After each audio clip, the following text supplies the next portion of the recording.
Hello guys, good morning. Simula sa araw na ito, magtagalog tayo kasi may mga viewers tayo na mga Tagalog. Hindi nila maintindihan anong pinuputak-putak natin dito. Anong ginagawa natin sa ating video. Sa araw na ito ay ang date is March 22, Saturday. So, lagyan natin ng marka. Ito.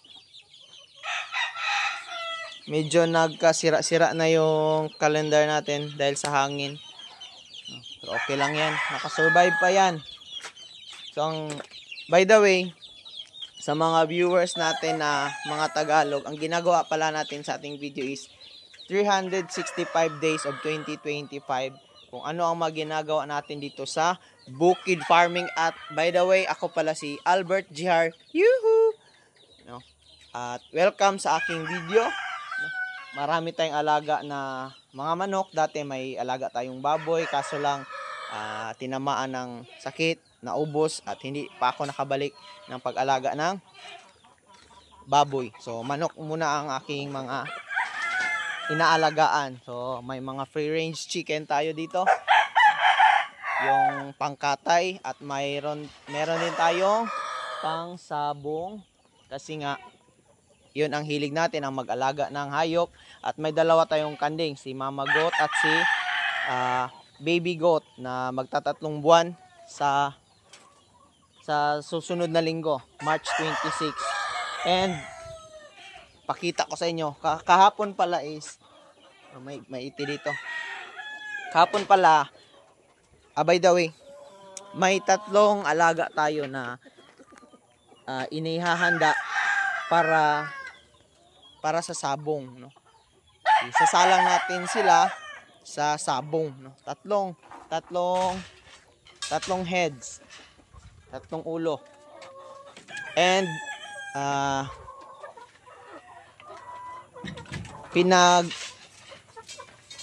pinag-train na natin sila, no.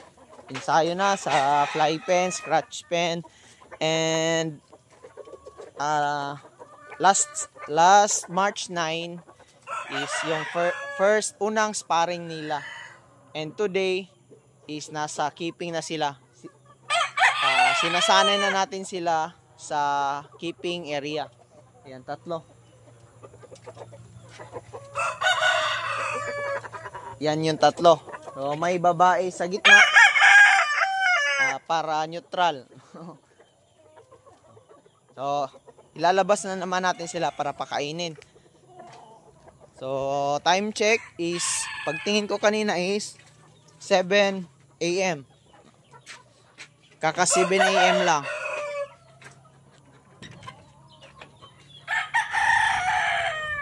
Ito ang mga alaga natin. May pinakawalan tayo na mga alaga. Ayun sila. Parang malungkot sila.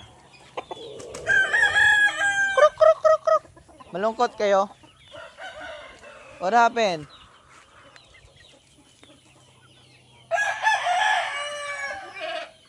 Ito pa.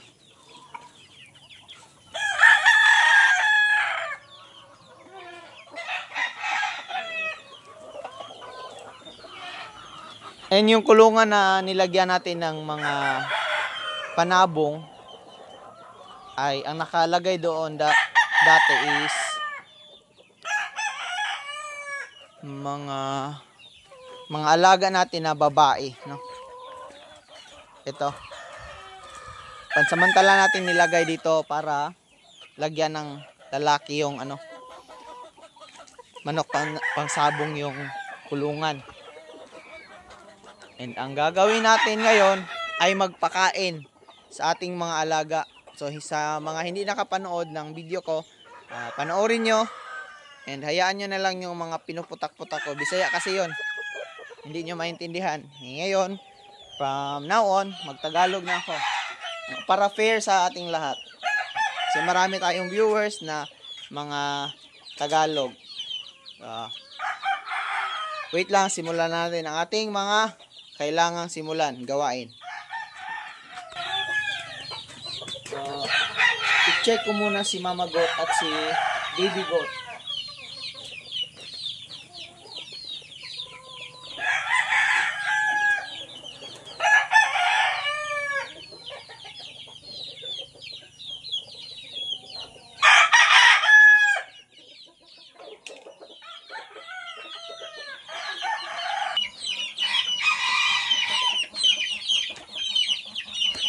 And palabasin na natin yung mga alaga natin mula sa kulungan.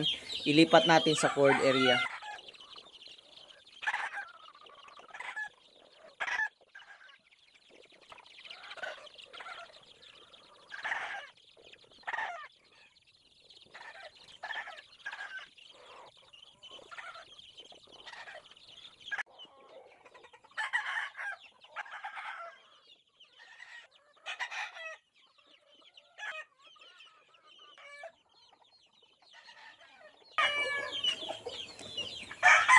So, parang nagulat kayo.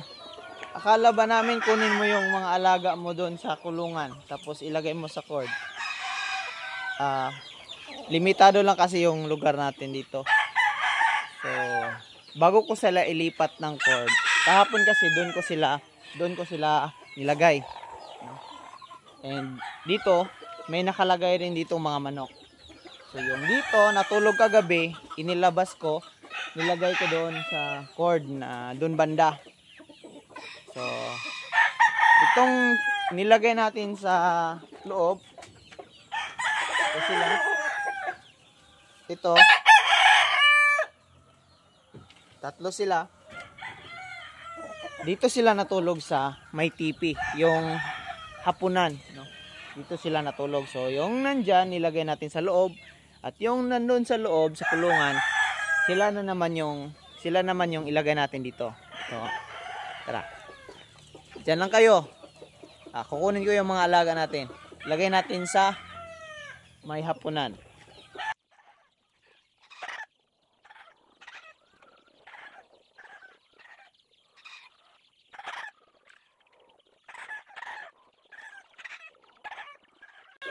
Yung una.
At ito yung mga babae na sinasabi natin. Ibalik natin sila sa kulungan para pakainin. Tapos mamayang hapon, ibalik na naman natin sila sa 3x3 para doon sila matulog. At yung mga alaga natin doon sa kulungan na nilalagyan natin ng mga alaga natin na babae.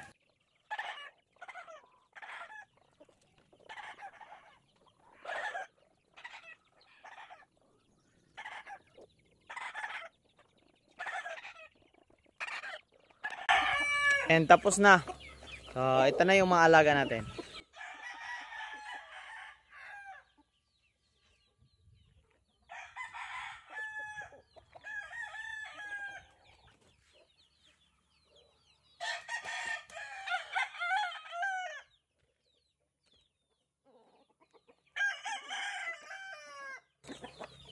And ngayon ay pakainin na natin ang ating mga sisiw.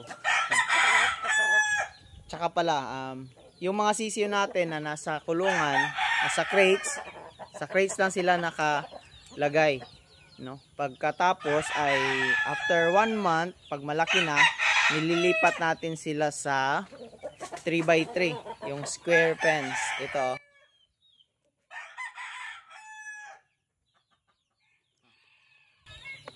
Lilinisan natin yan. Tsaka yung mga alaga natin na nasa crates.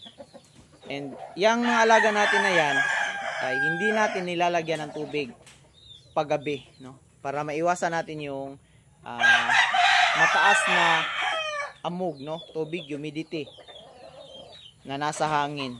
So, Ang gawin natin ay painumin natin ng tubig sila, linisan ang kulungan at lagyan ng pagkain. Manood lang kayo guys at gagawin ko na yung mga dapat natin gawin.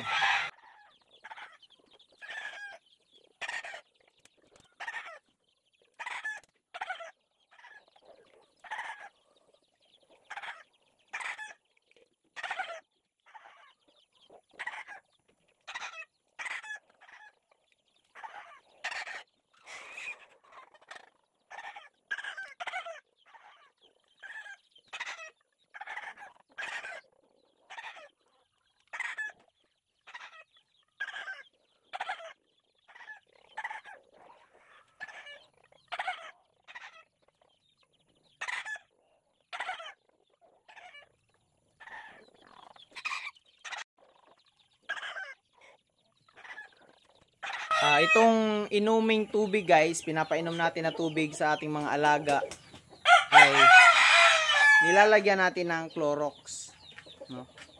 So, amoy Clorox, no? Para iwas bakterya. So, bigay na natin guys.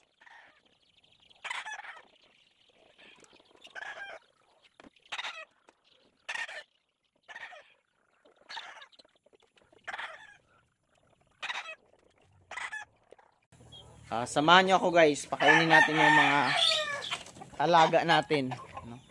Yan dito yung mga pinakawala natin. Itong bibigay natin, itong pagkain ay leftover ng ating mga alaga na nasa crates. So para hindi masayang, ibigay natin sa mga sisiyo na 2 buwan mahigit.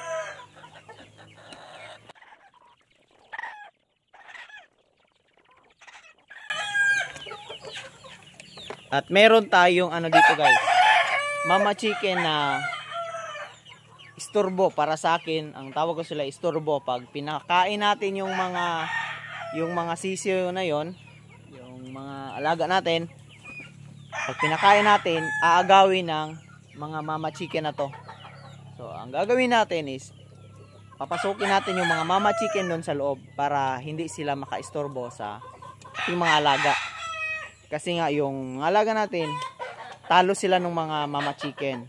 At hindi sila makakain ng maayos pag umalis sila, no? Pag merong mga mama chicken na nakawala.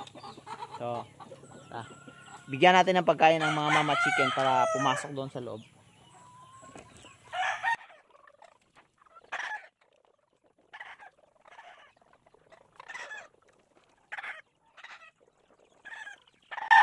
So okay na.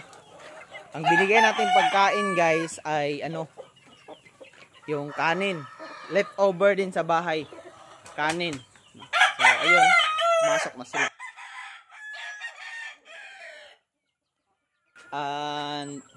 At maghanda tayo ng pagkain para sa mga alaga natin na yung mga nandun. Sige.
So almost done na tayo sa pagpapakain, guys. And ang susunod na pakainin natin ay sa loob ng net, range net, and yung mga babae na alaga natin, mga babaeng manok. So ito yung mga alaga natin.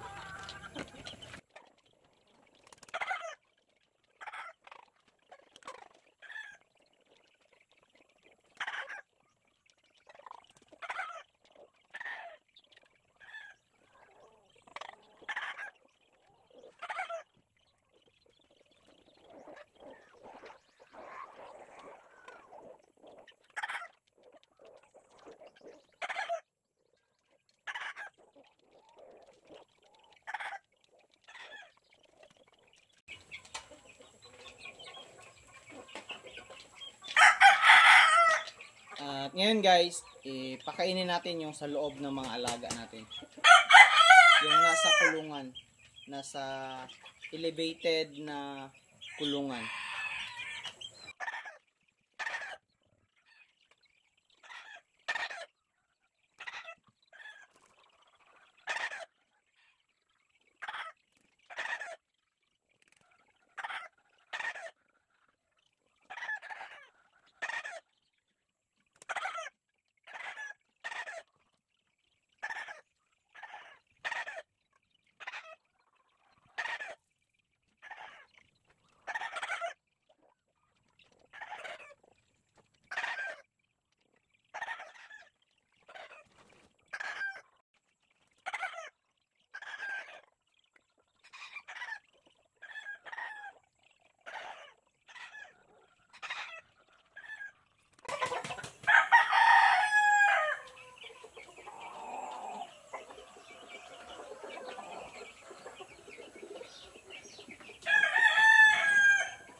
And ayun, guys, almost done.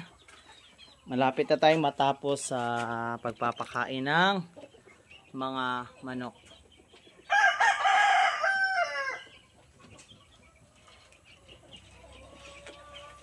At dito tayo sa excuse me. Dito tayo sa ating alagang kambing. Kahapon, guys, nilagyan natin ng tali ang leeg ng ating baby goat. Ito. Para masanay siya na may tali yung leeg niya. Kasi magtatatlong buwan na ito at kailangan na natin siyang talian. After 3 buwan mahigit, kailangan natin siyang talian para si mama goat hindi na madidehan ng ating baby goat. Hindi na siya makadede kay mama goat. And si mama goat, pwede na nating pakastahan ulit at para mabuntis na naman. At managdaga naman ang ating kambing. So, yun. Ngayon, maghanap tayo ng lugar kung saan natin ilalagay si mama goat at ang kanyang anak. Siguro doon sa unahan. At ayun lang for today's video. Saturday, March 22. Tapos nang kumain ng ating mga alaga. Ayun. Naglagay tayo ng pagkain doon sa ating mga alaga. Kasi nga hindi sila makakain ng maayos kasi hinahabol sila ng malalaki. So naglagay na lang tayo ng pagkain ad libitum, no? Para naman kung sakali may chance sila na maiwan sila ng malalaki na mga manok, may chance silang makakain, no? Kasi available yung pagkain 12 hours char lang.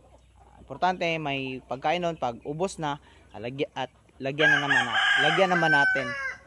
Medyo mahirapan ako sa salita ng Tagalog kasi hindi ako sanay. Bisaya kasi dito sa amin, sa Mindanao, no? Especially Davao region, specifically Davao Oriental. So, yun. Medyo mahirapan ako. Pero hindi bale na lang kasi nga para naman para sa ating mga viewer na maintindihan tayo sa buong Pilipinas, no? Kasi yung mga Bisaya nakakaintindi ng Tagalog, at yung mga Tagalog mahirapan sila o mahirap sa kanila makaintindi ng Bisaya, no? So yun, pansamantala akong magpapaalam for today's video, no? Bukas ulit guys, no? Tagalog na naman tayo. Ngayon pa natin sisimulan na i-translate yung sinasabi natin. March 20 to. And total hindi pa naman tapos yung buong taon na sinasabi nating vlog of 365 days of 2025, hindi pa naman tapos. So makakahabol pa kayo guys. Abangan ninyo yung mga abangan ninyo yung mga pangyayari sa bukid farming, no? At ako pala huwag niyo kalimutan, ako pala si Albert Jihar. Yuhu, no? Ako si Albert Jihar, yuhu. So wag niyo kalimutan manood, no? Araw-araw. So araw-araw tayo nag-a-upload ng mga video patungkol sa ating mga alaga. Ano nang nangyari sa kanila? Namatay ba? Lumaki ba?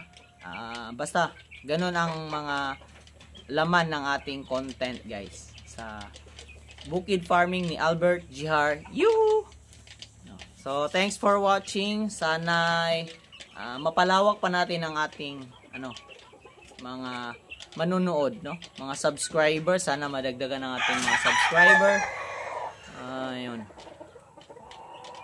So, bye-bye.